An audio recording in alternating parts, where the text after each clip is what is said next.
How to reset AT9S Pro or AT10II transmitter. Power on it. Long press mode button to enter the basic menu.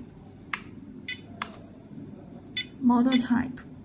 Press push button to enter. Reset. Long press push button.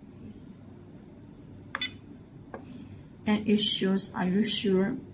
Now you need to press push button again to confirm reset. Otherwise, reset will fail. Push. Please wait.